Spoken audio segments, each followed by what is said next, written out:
Hello and welcome to Metra Tech Tips. I'm Brent. I'm Adam. And it's Wednesday. It is Wednesday. And what do we do on Wednesday? My dudes, it is. Wow. It's a meme that you being you probably don't know what it is or what it's from. So, but anyways, it's Wednesday, my dudes. All right. Well, some housekeeping. Why don't we? After that, yes. All right, so everyone, thank you for joining today's Tech Tips, MetraAV Tech Tips. As always, thank you so much for showing up. And if you have any questions about whatever it is that we're talking about today, remember you can always leave it over in the chat section over here, or you could of course leave it down in the comment section down below. And of course, a like, share, subscribe, hit the little bell notification to let you know whenever we do go live, which of course is every Wednesday at 3 p.m. and every Friday at 3 p.m. Eastern Time. Next Wednesday. Except for next Wednesday. Now, so. And this Friday. So yeah, but this Friday is a real aberration. Yeah, it is. So next Wednesday, join us if you will be in Orlando, here in Florida. Is InfoComm. Wednesday the 27th is the first day of InfoComm of 2021. It's happening. Unlike what we were worried was going to happen with CEDIA, but InfoComm is happening. It is 100%. And we have a booth. Yeah, we have a booth. I don't know the booth number, but we do have a booth there. That's pathetic. Now, the real thing is I will be working the booth. Brent, you will not be working the booth, No, and in fact, you will not be working at all. Well, no, not true at all. I will be in Los Angeles working. Okay. So we will be doing that on next Wednesday. So what you will see here is you'll see we're still going to have a video come up. It's going to be one of our top videos that we did from forever, however far back or whatnot.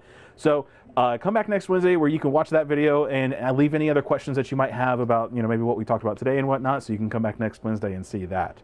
But all that to say, hold on a second. I'm going to give you our booth number. Oh, you're looking up our booth number. Mm-hmm. Okay. So other than that, everyone, thank you for joining us today. And like always, find us on Instagram, find us on Twitter, on Facebook, and we can go ahead and, if you have any questions or anything else like that. And also, don't forget, we still have that competition going on right now through the 31st for the Metra and the MetraAV and True Audio speakers competition right now, where you can win up to $3,200 retail price in equipment. So you get one of the racks, the Forge racks from True Audio, as well as a bunch of cables and accessories from MetraAV during that. The only thing you have to do is just go onto Instagram, like and follow True Audio Speakers, at True Audio Speakers, and of course like and follow at MetraAV. And while you're there, do us a favor, follow us as well. That's at AV Tech Tips. But go on there, post a picture of a rack system that you've done. Okay, perfect. Post a picture of 3629. 3629. Post a picture of a rack that you have done up and dressed and put in an odd location. I think odd locations is kind of what I'm looking for, because I'm looking for beautiful. Well, and beautiful, of course, but yeah. Beautiful, there had better be service loops. Service loops and either zip ties or Velcro straps, depending on what family you're a part of. No zip ties. Okay. Well, and an ongoing battle. Yeah, you'll still be in the runnings if you use zip ties. He'll vote for you for sure. Why zip not? Ties. Just because. But don't forget, go ahead and post about that. We will be monitoring that as well. The hashtag for that is at @ShowUsYourAVRack. Take a picture of it and put it on there. Are you muted? Oh. You are muted. I was muted. We almost made it through the entire show. Darn it, I was almost there. Not that they couldn't hear me because I'm loud enough to speak over your mic. Get picked up through that one. Thank you, Stuart. Okay, so anyways, yes. Come back. It's been a while since we've done that. Yeah, it's been a little while. Post a picture of an AV rack that you've done that you're really proud of, and you've done very well by lacing up all the wires and stuff inside of it. Maybe you've got it in an interesting location. I'm looking for that because I'm looking for the waterfall rack. Ooh, have it behind a waterfall. Yeah, I want to see the waterfall rack. Through that. Oh man, that's kind of a whole Indiana Jones kind of. Right. Or the Batman, where when you want to service it, the waterfall opens up and into the inside of it. That'd be all right. The Ten Commandments rack. That'd be all right. It opens it up and the ghost comes out and kills everybody. Is that what we're trying to do? No. The Ten Commandments, the parting of the. Oh, the Red Seas. Oh, gotcha. Yeah. I'm thinking. You're thinking of the Ark. Yeah, the Ark of the Covenant. Yeah. Yes, exactly. Anyways, moving on. Okay, Brent, What are we talking about today? We're talking about digital analog conversion, analog to digital conversion, and getting audio from point A to point B using analog to digital or digital to analog conversions. Yes. Just Is all that correct? Yeah, pretty much. So it's an ADDA day. ADDA We're going to DAC it. Yeah, it's a DAC day. DAC it day. DACAD day. DACAD. DACADC? I'm not sure where you're going with that, but I'm going to step a little further away. Anyways, okay, everybody, thank you, as always, for joining us. Let's go ahead and talk about it. Did you talk about Friday? Because I was looking up the being pre-recorded. Well, yeah, so this Friday, of course, come back this Friday where we will talk about a specific product from our lineup that has to do with what we are talking about from today's show. In fact, we're going to talk a little bit about it today, but come back this Friday and we'll go into specific details about this product. And how to use it. Yes. So on that happy note, talk to me about D to A to D, and let's start with why would you use a DAC? Right. Okay. So let's start with DACs. So a DAC is really straightforward in that it's a device that takes a signal of that's in digital format, so ones and zeros. And you'll pardon me because I'm grabbing something in here really quick that I'm going to use for demonstration purposes. Okay. So a DAC simply takes a digital format and converts that digital data into an audio format, right? Now, the vast majority of the DACs take what kind of data? Specifically PCM data or stereo data, usually. Now, they do have ones that can take, Dolby Digital or DTS. Right, but the vast majority, correct, at least in the audio world. Yes. Which, by the way, being an old man, what year were you born? 90. See, I was selling DACs prior to your birth. Yes, exactly, yeah. Yeah. Where do I exit this show? Listen, you've had your opportunity many times to Where do I exit this show? So actually, what I want to do is I want to actually start on the other side. I want to talk about where the music starts, or where the audio. We'll use music as an example, but where the music starts. So, in the recording studio, right? We have microphones galore, and if it's a guitar or a bass, or whatever it is that you're recording that may have a physical hookup to it, you may just be hooking up directly to that. Now, depending on the recording studio and what sound they're looking for, that may be hooked up to an amplifier right there where it's now playing the music locally and they just put a microphone in front of it. They could do that, or if they're trying to get just a crisp, clear sound directly from the instrument, they can plug in that directly to the board, but it's still an analog sound, right? It's still an analog system. Oh, so far. So far. So, Brent, when you have a microphone... Yes. And you speak into the microphone. I don't have a full-size microphone. I just have one of the little had you asked, I'd have brought the Shure. Yeah. So with this microphone, let's say, for instance, you speak into this microphone. Now, this microphone like this one right is hooked up. Yes, exactly. Like our little lapel The one I didn't have turned on? Yeah, that one, yeah. So normally when it's turned on, Mark, I'm not gonna get too involved with that. The chipsets, I'll be perfectly honest with you, I'm unfamiliar with the different chipsets that are out there, unless you know more about it. Nothing current. I mean, I know the Bird DAC days and the right. I'm a guy from the 80s, early 90s. Other than talking about the fact that the AKC or AKM chip manufacturer, the one that had the fire. In Japan. In Japan. So that one, of course, we know everyone knows that one right now because that's probably the biggest problem that we have is that chip manufacturer is just gone.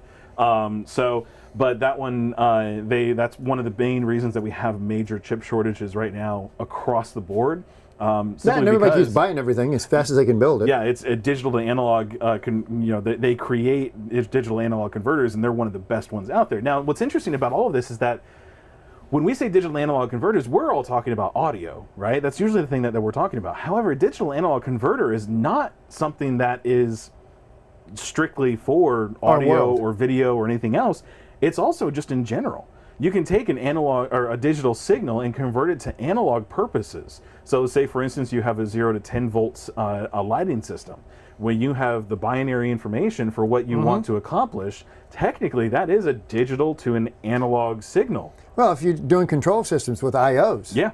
But before we get too far off that one, let's start with your microphone theory. Yes, okay. So we have the microphone here. Now, essentially what's happening is when you speak into this microphone, you are moving a tiny, well, in this one anyways, you're moving a diaphragm inside of this. And that diaphragm is wired up to a coil. It's essentially a speaker, but in reverse, right? We're now moving the diaphragm. Cartridge. Or for those of us that are old guys. Yeah, the cartridge for like the needle, you know right? what? Hold that thought. Keep talking, I'll be right back. Do you have some? Oh, yeah, you have I that, do. that display. Yes, yeah. I do. Now, don't forget, you're mic'd up, and it. Yes, it I know, travels that so far. don't say anything when I go around the corner, and I'm going to duck under the camera. You don't have to duck under the camera. I mean, they already know you're here. Anyways. Well, puts it out of focus. AKM, thank you, Mark. Yeah, that's correct. So, anyways, what I was talking about before is that with the microphone itself, when you speak into the microphone, what's happening is you're actually moving a little diaphragm up and down inside of here based on the air pressure from your voice or from the sound, whatever it is that you're trying to capture, against that signal.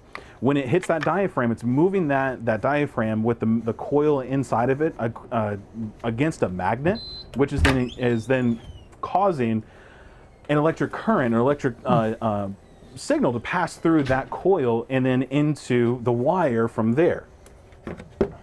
Yeah, you've got, that's the thing right there. So this is effectively your speaker. yeah.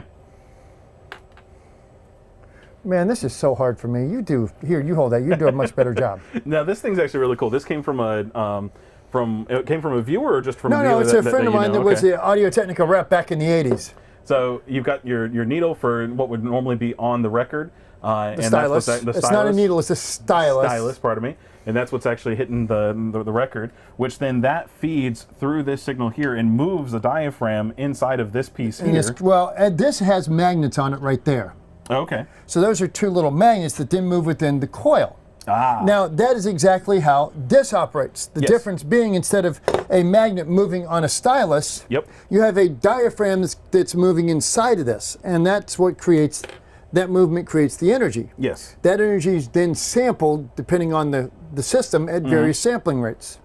In the early days, it was 50 was instead of 48, or, they assumed if you doubled the frequency. Yes. 20 to 20, so if you've doubled that frequency, the human here cannot tell the sampling, the lost conversion to... Right. Whatever. Soundstream did a 50, so which means all the original Soundstream recordings had to be played back on a Soundstream machine to convert it to analog. Yeah. So what's happening then, of course, and again, like you said, it's the same idea with just different applications, right? So what's happening here is that we're taking the audio from, so using the microphone again, taking our audio from us speaking, and when we're speaking, and it's actually moving the air. That's actually moving the diaphragm. Now that diaphragm moves, which then has the coil wrapped around it, and it has a magnet near that, so as it moves up and down through that magnet, we're actually creating a current inside of the wire that's coiled around, right? Yep. Which is the same thing that's happening here. Exactly. Just in a different package. It's not the air that's moving the piece there. There's no diaphragm. Just the magnets are moving on a cantilever. The magnets are moving through that because they're actually hitting the groove that's actually on the record, right? So it's the same idea. So now what's happening then is that we have this guy here, and as the diaphragm is moving, it's creating a current on this wire.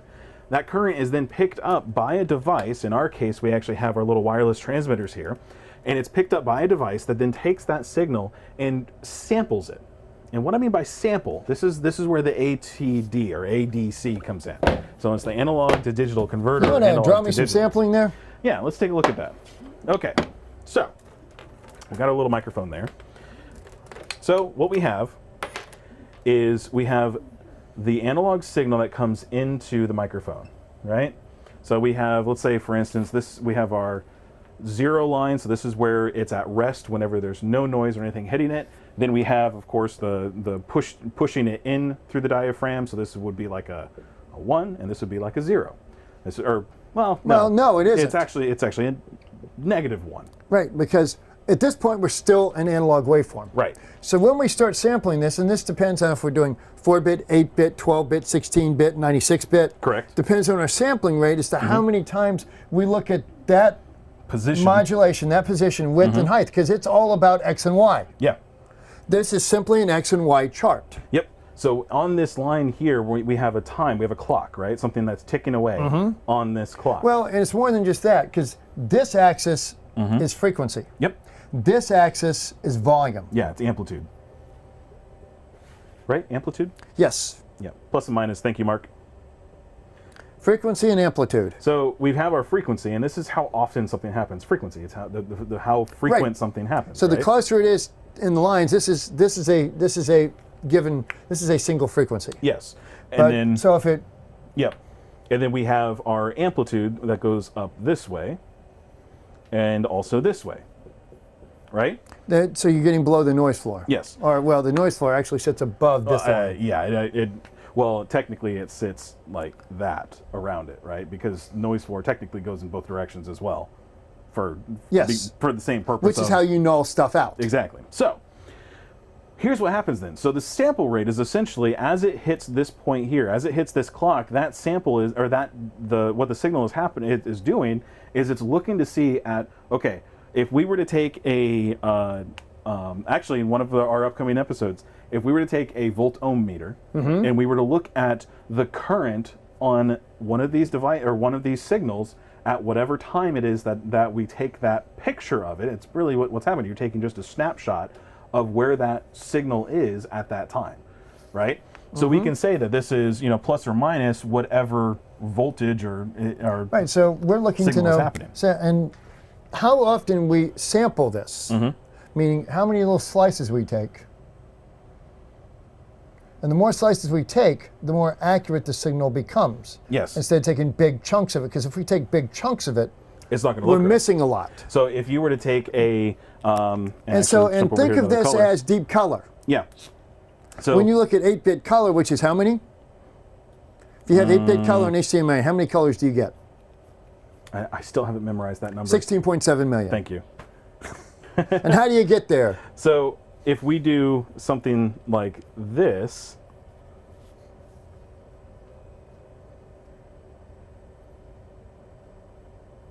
let's say that this is kind of like a low sample rate. And that's a very low sample rate. Right. So this is a very low sample rate. This isn't going to sound right. Right. Because we're missing a lot of depth and detail in this. Right. So this is like 4-bit color. Super low. Yeah. Yeah, exactly. super low. So you're looking at like almost a 64 grayscale. Yeah, really low. So then instead, as you increase the sample rate, as it takes more pictures, you can say, well, it's not really this, it's more like this as we go up. And it may drop down a little bit. It may not just peak. Right. Because things could happen in here that are completely ignored. So it might actually drop down a little bit there. Like that is what you're saying. Yeah. Do Because something like that. if we're sampling only at that point and that point, we're missing everything in the middle. It's like only looking at the music. If you're driving down the road, and at every mile marker, Yeah. you're going to take a short clip of your music. Yeah, you're just going to take a picture, right? Of the music you're playing at every mile marker. Yeah. Now, if you're driving 600 miles an hour, you're going to get your song pretty much there. If you're driving at 60 miles an hour, every clip is going to be a different piece of a different song piece. Right. Yeah. Or pretty close to it. Yeah. So if we start to make our sampling closer, instead of every mile, we make it every half mile, then every quarter mile, then every 10th mile, then every...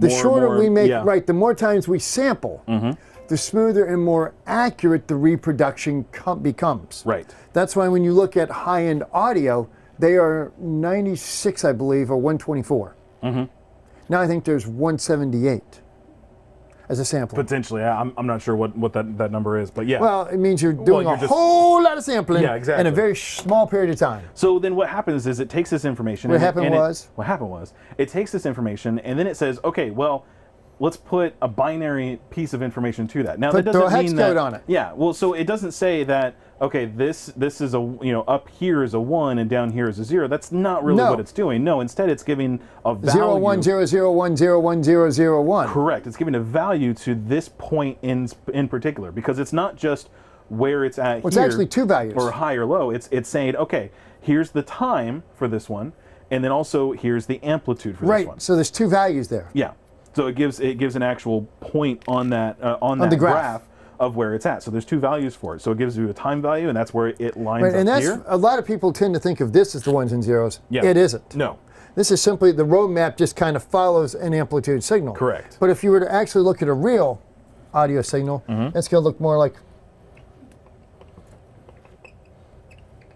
that. Right. Particularly if I'm speaking. Well, yeah. Yeah, exactly. There are brief moments of quiet, and then there Seconds. Yeah. Seconds of quiet. Brief moments. and then it's filled in with the rest. So, but yes, lots of garbage. Yeah.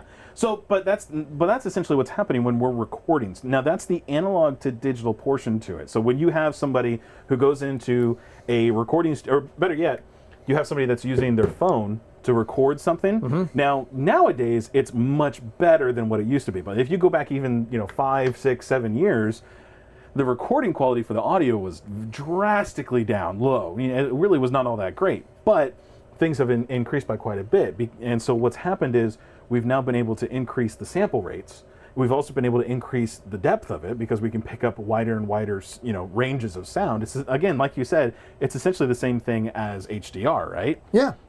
So Deep color we can in increase HDR. all of that.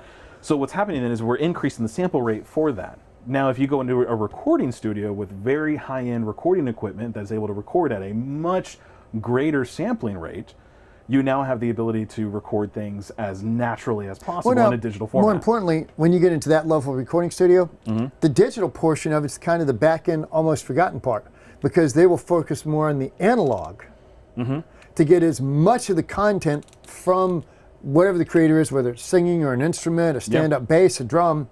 So the analog section becomes cleaner and cleaner and cleaner. Yep.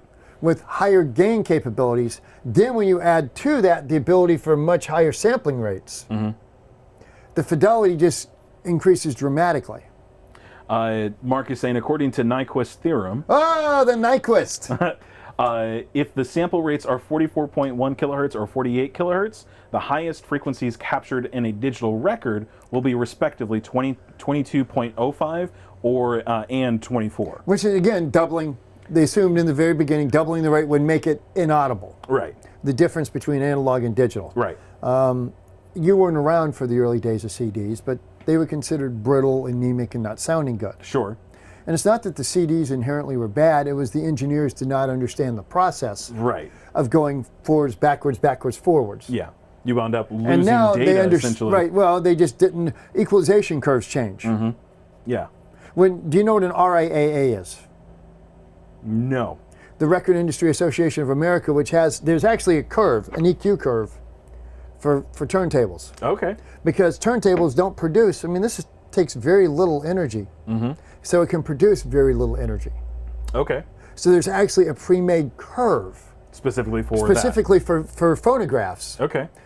To called the RIAA curve, to deal with that lack of energy. So it's almost like we have we have both sides of the spectrum. Then we tune the room, or we tune the audio system for the room to get a flat response out of the room. But then you're also tuning your source as well. Well, you have to turn the electronics to get everything out of the original content. Right. Yeah. Oh, okay. Yeah. Yeah. So that you get everything that was right, given because, to it from the beginning. It's, when you have something like this that cannot move a tremendous amount, or something like these that cannot move a tremendous amount. Right. That's why when you look at the recording studios, you got those big giant mics with the big giant transducers in them. Yeah. That is to get a wider frequency response into the system. Yes. Yeah, well, essentially you're increasing the range of what it's able to actually and pick up on. Not just the frequency, but the dynamics. Yes. To give us more of this. Yeah. These are very limited. Yes. These, Yeah, exactly. Very, very which is why you sound range. so much better than I do. It just picks, and I just have the voice for it. I don't have It the face. annoys me. I don't have the face, but I do have the voice. So, are you Mark is saying I have the face? Regrettably, No. regrettably, they still don't sound analog. So they don't. systems, and I'm still a turntable guy. Yeah.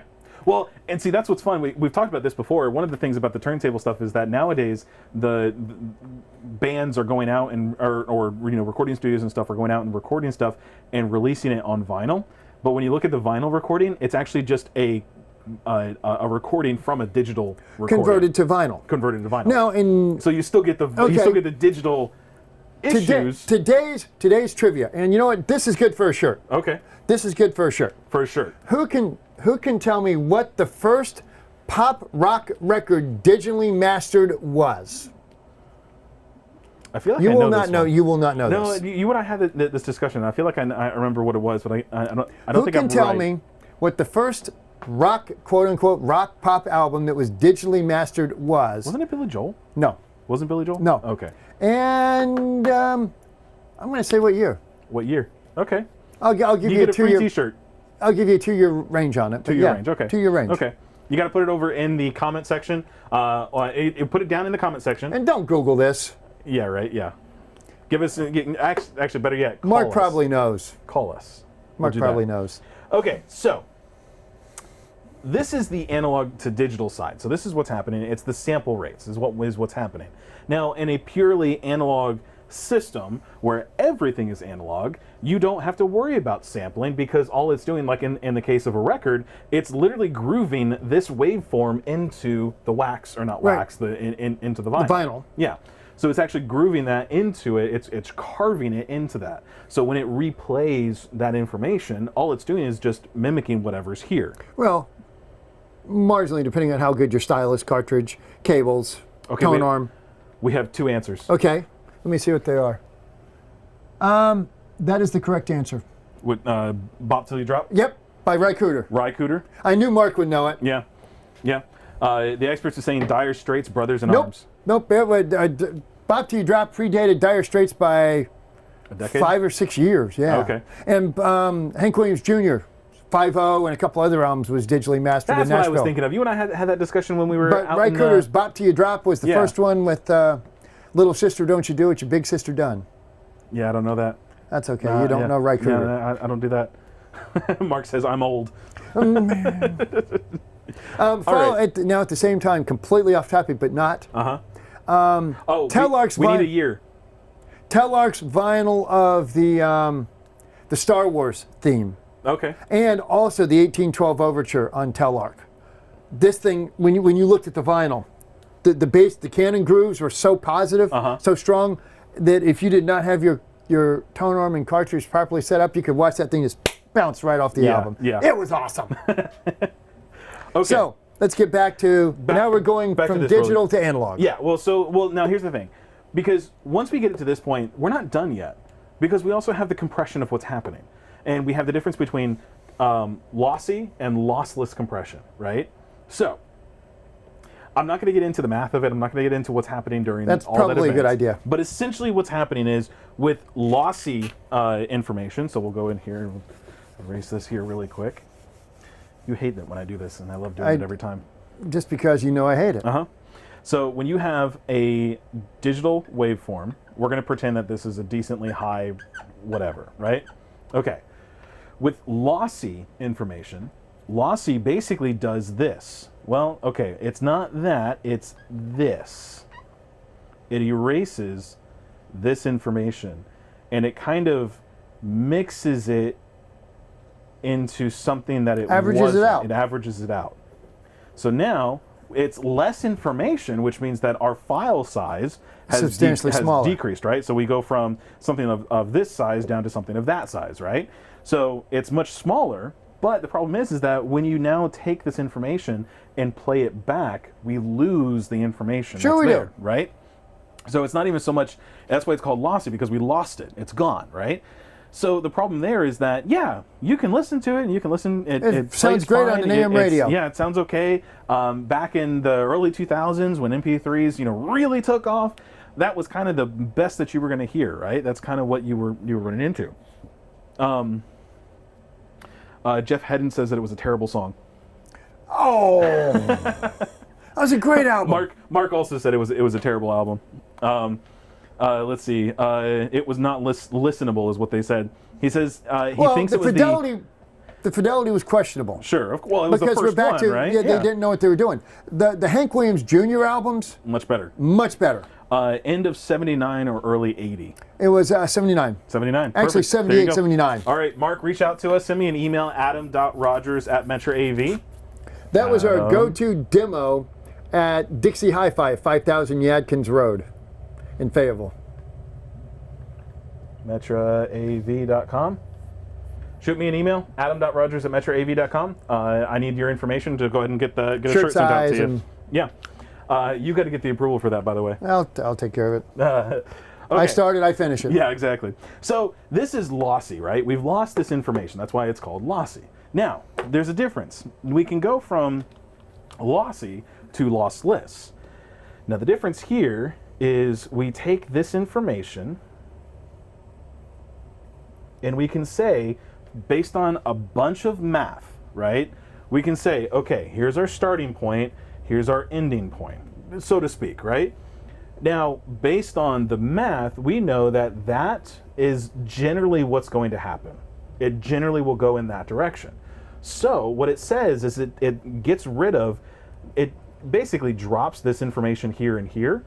It keeps the time information, and instead it applies something that basically says same as. Not almost. It's not quite same as, but essentially what's happening is it's saying, okay, we have this information here where it starts, we have this information here where it ends, and we have the timing in between. So basically, it's 420 for audio.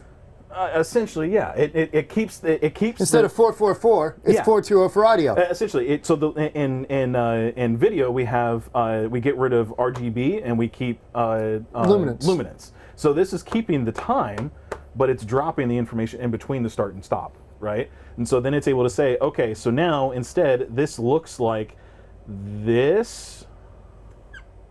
It looks like that in the recording. But the system knows, okay, well, averaging this out, there's 2 more stops in there based on the clock, right? And so it's able to say, okay, I need to add this information back in and then play it back. So in the recording, we actually wind up with a slightly larger file than what we would find with something like this, with like an MP3. However, what we gain is a much higher quality. Now, there's 2 different ways to do it. That's one way to do a lossless design system where you put a lot of math and effort into it. Another way to do it is not to worry about the size of the file and keep everything exactly as it was. And with the CD WAV file, which are fairly large. Yeah, very, very large. Redbook style. They've made it much better. There's TIFF, there's WAV, there's FLAC from Sony. Yep. So Apple's got something. There. Sony's got the new ultra high definition audio and right. So when you run into SACD, DVD audio, yeah, lots of different styles. When you have today where you have a lot of streaming happening, inevitably there's going to be some level of compression, right? Inevitably, you have to, right? Well, you almost don't have to, because the thing is that for the amount of data that you're actually passing across for video nowadays, you can do a full lossless video. True, but it's still, it's when you look at Amazon HD now, and there's Tidal and Deezer. Mark is saying he was with CHFW in Los Angeles, West Coast Division of Dixie. Does that mean anything to you? Yeah, well, the Dixie became the loading dock, which became Circuit City. Okay. That's how you would know them. They started off as a catalog, kind of like Critchfield. Okay. Yeah. And then they opened up some small, kind of, you'd order in the catalog, go to the store, pick it up if you were local. Yeah. And then they opened small retail establishments that had 4 to 6 employees. Right. He says he likes rye bread, but not rye cooter. It's RY, but close enough. Yes. Yeah, exactly. Thank you, Mark. Yeah. Okay. So when you have we've got 2 ways, two parts of the way there, right? We're out of however many steps it takes to get there. We have the recording of it, and that's basically what's happening there. Now, when you have a device like this guy here, so this is our new one. This is the one that we're going to be talking about this Friday. This is the CS. Actually, a pretty darn cool box. Yeah, this don't let the colors of the jacks fool you. C5ADE. Now, what this is here is it's our audio extender over category wire. And the reason that we just say audio, we don't exactly call it both, is because it is both. It extends analog and digital audio, but it also doesn't do video. Again, it doesn't do video. Ignore the yellow shows jack. Yellow. Yeah, I don't know how that got through. It shows yellow on there, but I can tell you how that got through, because that's your standard jack pack from China. Yeah, probably. Red, yellow, white. With this piece here, what's happening is it's actually doing more than just extending it. It also converts it from one direction or the other. So you can go from analog to digital, but you can also go from digital to analog. Now, are both live on the output side? Both are live on the output side. You're kind of giving away Friday's show, but come back for that. So the cool thing is with this one is that it does go both directions with that. So what's cool? Country and Western. Country and Western. So what's happening with this then is we're taking an analog signal. So we've already taken, usually if you have an analog signal going into this, it's already been converted at least twice, because it's already going from an analog to a digital back to an analog your again. Roku, your Apple TV, your cell phone, your iPod, whatever. Right, yeah, something with a headphone jack on it. And you're very few people are listening to FM radio anymore. Yeah, exactly. So, well, and even FM radio nowadays it's been digital in the broadcast, digitized. and yeah. Yeah, exactly. So, with this here, But regardless of that, so what it's doing then, this is actually doing that step. Now I'm not sure of the sample rate on it, the fidelity of it. Honestly, it is better than you're going to find in most midline AV receivers. Input 44.1 to 96 kilohertz, so that's the frequency of right. So if you've got a if you've got a hi-fi CD player, like the JVCs that play JVC's ultra, it outputs 48 kilohertz, 16 to 24 bit. So it is better than most AVRs. Yes. Chris, yes, it should have been orange, not yellow. But that's the jack packs that are available in China. That's kind of what I mean, happened. seriously, all they did is they took the old AV And jack honestly, packs. I think it may just be the picture. I think the device itself may be orange. Yeah, it's orange. Oh, look at that. Yep. So the picture's wrong. You got to love that one. So that meant the first sample we got? Probably. Yeah. Yeah, that's not all that's wrong on the picture. All right. Anyways, so so that's what's happening on that side. We're going from an analog to a digital signal, and we're taking that signal and we're saying, okay, here's the analog waveform. When you and I are talking to each other, we're analog when we're speaking to each other, and our ears are picking up the analog signal, and that's what we hear. We have a diaphragm in our ear that's going like this. You have your vocal cords, which are vibrating, creating compressions of the air, so we're creating sound waves going through the air, and then our ears pick that up. Now, essentially what's happening though is your brain is kind of an ATD. Kind of. Not to be confused with ADHD? Well, that too. But the point is that your brain actually has a frequency that it picks up on sound coming into your ears. I forget what it is. But with an infinite clock. Essentially, yeah. Now, so what it does then is it actually samples that sound that's coming into your head or through your ears, and then turns that into information that your brain can use. That's essentially what's happening there. So, essentially, your brain is an ADD converter. Is an ADD converter. It actually is also the other direction too. It actually converts it from a digital, hence the speaking, whatever it is here, back over to an analog signal. They may be colorblind. We're not doing that. We're not getting into it. You got us in trouble last time. Okay, so a lot got us in trouble last time. Okay, so here's where we are. So that's where we have from that. Now we need to take that signal and now convert it back over. So here's what's kind of interesting. You have a digital signal on an MP3 file, right? That's a file, and it just plays it back from that file. It reads it, and then it spits it back out again. But you don't always have just a file that has the data in it. Sometimes it's a stream of some kind coming from the TV, right? So you have like a toslink connection from the TV going into your D to A, and your D to A is then saying, okay, well, here's the stream coming from that. Let's go ahead and convert that over into our analog sound. So what it does is it takes that information. Now here's what's interesting. Switch back over to this. We're back here, right? So let's say that we have our lossless audio format, right? Well, we'll redraw it here just to make it easier. And it is at a decently high That's volume. That's a high volume level. High volume level, but it's also at a decently high sampling rate. Sampling rate. Thank you. So with this piece here, what we have going on then is that you have the D to A, or the DAC, is actually coming in and it's saying, okay, it has its own clock. So this may be at this clock here. Did I get that? Yep, pretty close.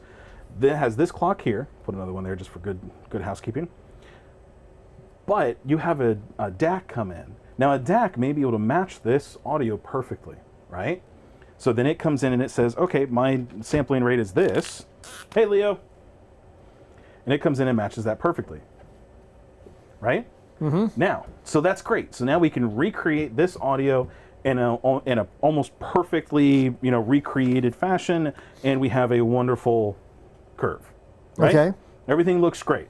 Now, something else can happen also. You can have a digital to analog converter that doesn't have as good a clock as what the information is given. So we're going from 8-bit to 4-bit. Right.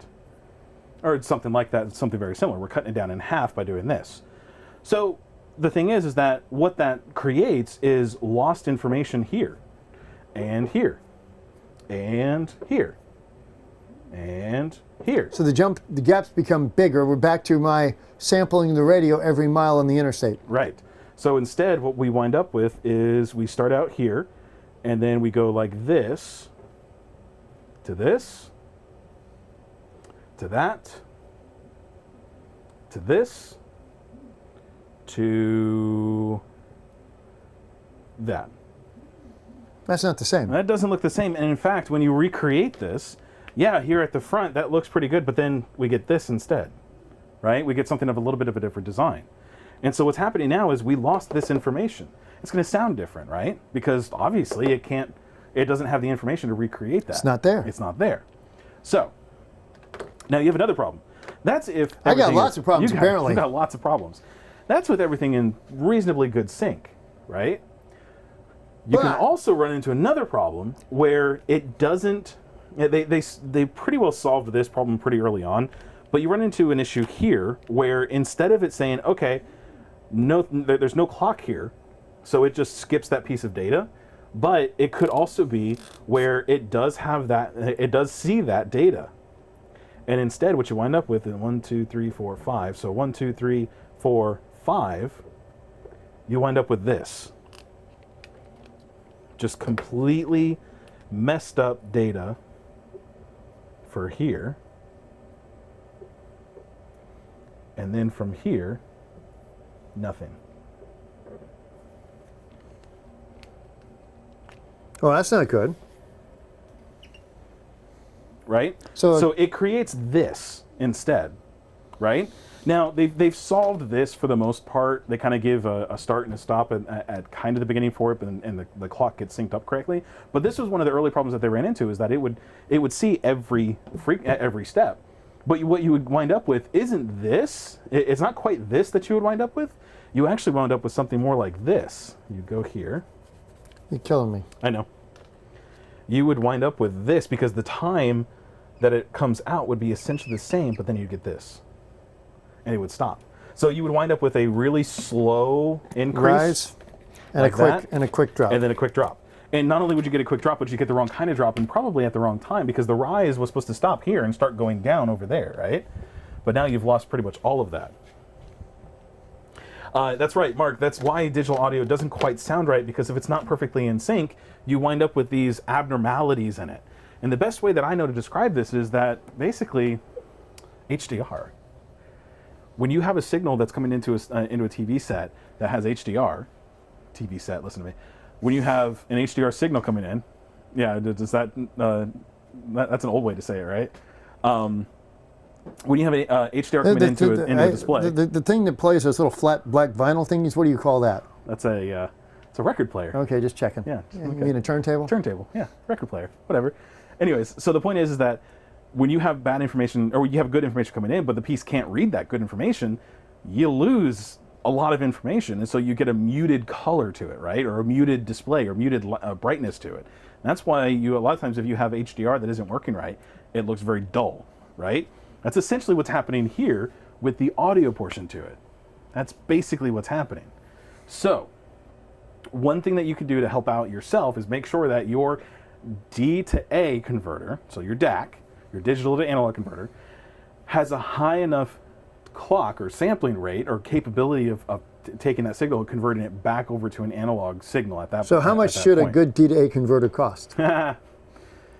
We had this discussion when we had our hi-fi. Mm-hmm. We wound up with... I know what my opinion is. Well, not enough. There's always you can always spend more on it, right? Yes. That's kind of the and it's answer not for that it's not even the digital section, it's the analog section. Yeah. Leo says that's why you always go back 10 to 15 seconds to get the lips synced up. I like the little emoji that you put on there for it. You put the little lips emoji on it. Ah. 10 to 15 seconds to get the lips synced up. That was solved a lot with HDMI. They actually came out with a lip sync repair in 1.3, I think it was, because they had issues where it wouldn't stay in sync with like an AVR of some kind. I think it was 1.3 different that processing, actually came out with but that. that's different from audio lip sync. Correct, yeah. So, okay. that's basically what's happening between, wow, we filled up 45 minutes of that. That's basically what's happening from the point that we take an analog signal, convert it over to digital, store that information, and then we convert that information back over to an analog signal. So what pathways can we use for the digital information? Well, the nice thing is that digital information is easier to transmit than analog information, right? Because it doesn't have to be live. It doesn't have to be something live or anything that's stored on a physical medium, right? It doesn't have to be a record. Okay, that's an interesting way to look at it, but Sure. I'll You're following along with that one? I'm not sure that I am, but keep going. So AM and FM and old tube TVs had, when it was broadcast over the air, that's all analog, right? Mm-hmm. And for the most part, there's no recordings. Use analog TV. So in the early days of TV, you didn't have recordings unless it was recorded onto an actual tape of some kind. And by tape, we're actually talking about tape, like actual pictures, the reel itself, right? So it's no, it was still magnetic tape. But that's just it. That's well, okay, yeah, that is analog. Technically, that's analog. Yeah, it absolutely is analog. So at that level, when did we start seeing digital recordings? No, well, the 80s. And how long have we had recorded music? For a long time. But the recorded music, okay, well, all right, 8-track and everything, okay, whatever. Anyways, you're right. Just making sure. You're right. $20,000 is what Mark Silver is saying you should spend on a DAC. I would say, in my opinion, the bare minimum is about $2,500. Mm-hmm. Now, $2,500. $2,500. I get it, but that's the minimum. Uh-huh. Now, that is not what these are. That's not the intent of these products. No. Yeah. This is not to take a high-end transport. No. And convert it to right. an analog input for your preamp. That's not its intent. You haven't used $60,000 to $100,000 worth of recording equipment to get a high quality recording. Our goal is to get signal from there, way down there. So, well, there's a couple ways you can do it. The main way that we've talked about today is actually making a recording and a file of it, and then transporting that and playing that file. I mean, on a flash drive, but that doesn't help you if you've got your Roku or your Pandora coming into the house. Exactly, or if you're playing a video game. And you need to go from your Pandora, whatever it is, into a matrix, an analog matrix. So the easiest way to do that is you can take our, we actually have a device, it's our D2D, right? You actually were looking at this piece before. The D2D is very simple. It takes a Toslink or a digital coax connection, converts it into either way that you want it to come out, the other side. Or both. And then what we recommend is go Toslink to digital coax, and then take that digital coax, put it on a coax cable, run it for 300 feet? 100 meters. 100 meters. And then put another one back on there to convert it back over to Toslink if you need to. Sometimes you don't need to. Just leave it as coax and then connect it into your AVR. Now, that has not converted anything. That's just kept it as SPDIF. It's just changed the medium that it's using. Just the format. Right. Instead, what you can do is if you have an analog source that you then need to extend over a longer distance, use something like our analog and digital audio extender, because what's happening with this analog digital audio extender is it's always, if you have an analog source, it still converts it to digital. Then it transmits that signal across the coax, or sorry, across the category wire to the other side. And then if you have it coming out an analog signal, it still comes. It so still I'm going to put you on the spot here because you probably. I have a turntable. Okay. Now my turntable's in. Do you have a preamp? I have a turntable. Okay. I need to play my turntable. On my distributed audio system, which is in the main closet, which is, I don't know, 50, 100 feet away from where I am. Okay. How do I do that? Do you have a preamp? Good question. Okay, because we're not doing phono. Phono is different, right? Right. Phono is a high impedance. Well, and we're back to the Riaa curve. Right. So you do need something that will take that Riaa curve, which is very, very, very low milliamps, right, and convert it into something that this can recognize. Yeah. But at that point, once that's done, distance is not a problem. Then it doesn't. Yeah. Then you do whatever you need to do to run the distance for it. Leo is saying 20,000 yen. Mark is saying Teak has a reasonable DAC at about $500. He says it's a 32-bit. So that's. And yeah, it's TIAC. TIAC. Okay. TIAC. So, anyways, I think that kind of covers today's episode as to what it is, what you're looking for. The main thing is that you're looking for is slices. You want to look at how often it takes a slice of it. When would we use, other than going the distance, when would I use a DAC?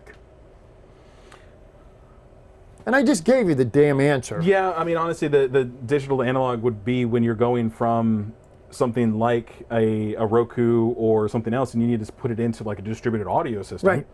That's the most common that we see. Now, Our television, a lot of people are using their TVs. yeah, if you have a smart TV and you have the apps and stuff built Right. into that, you can do that as well. Other areas that you could use it. Now, the really the big one is, what about the other direction? Where are you going to use, Well, where and, are you know, we it's- going to use analog to digital? Well, the simplest way is to get analog distance. And converting it over to a digital signal on a single piece of coax, we increase our distance dramatically, and we also reduce interchannel variances because of distance. You want to make a couple of long RCA cables. Right? They got to be fairly accurate in their length. Yeah. And then you have to worry about the termination quality on all 4 terminals, Yeah, exactly. because that will absolutely affect you. Whereas if you convert it to digital, single coax, just put an F to RCA adapter on it. Impedance is not a problem. Nope. Run it the distance, and it's already synced up with the internal clock on the system. Yeah. Yeah, so everything stays in sync. All the lip syncing is basically taken care of. Well, the right and left channels are the same. Yeah. It's a great way to do analog distance. Yeah. Whether it's an FM radio, a tape deck, a CD player, or your turntable, as long as you have a phono preamp. Right. Or you have one of the turntables like the Denon Marantz products that has the phono preamp built in. Well, you also have things where, it's not really a problem anymore because everything has AirPlay or casting in it. But when people would want to be able to listen to like an iPod or something like that through their distributed audio system or through their AVR, they would either have to use the analog inputs on the back of the AVR, or in many cases they'd have to convert it to a digital input. Now, I can tell you from tech calls, we still recommend these products on a fairly regular basis. Yeah, we do. For problem solving. Yeah, we do. And they do solve a lot of problems with those in those situations. So, but anyways, I think that kind of covers today's episode, everybody. If you have other questions about whatever it is that we've talked about today, feel free to leave it down in the comment section down below. Or, of course, you can reach out to us directly. Our phone number is 386-492-8584. It's right here in the bottom of the screen.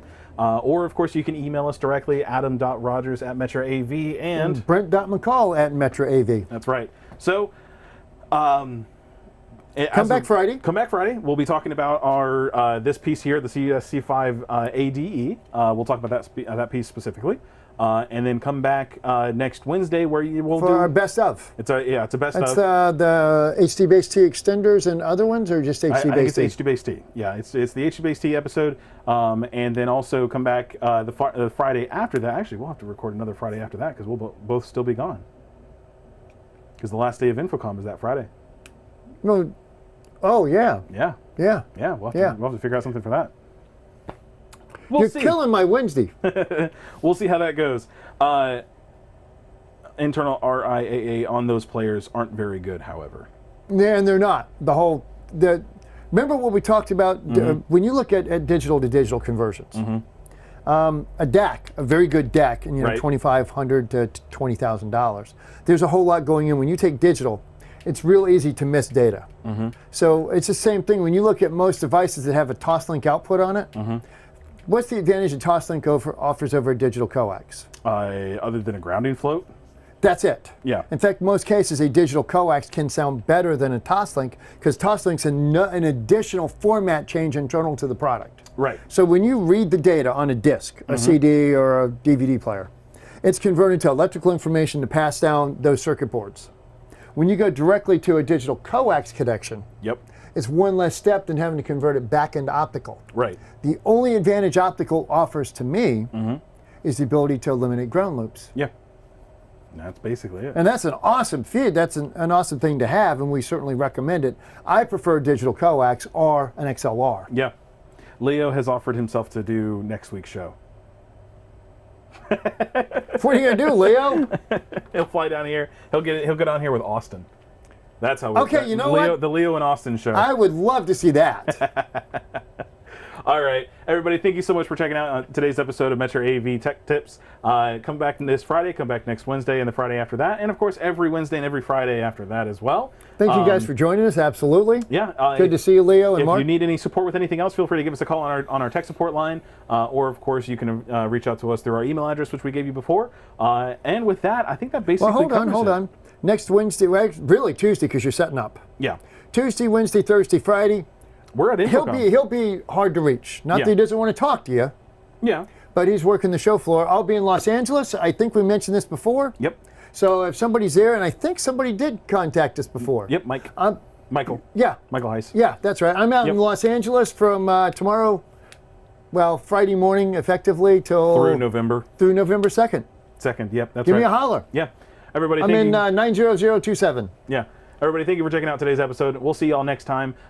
Between now and then, don't forget, reboot early. Reboot often. Don't cut your wires too short. Turn off CEC.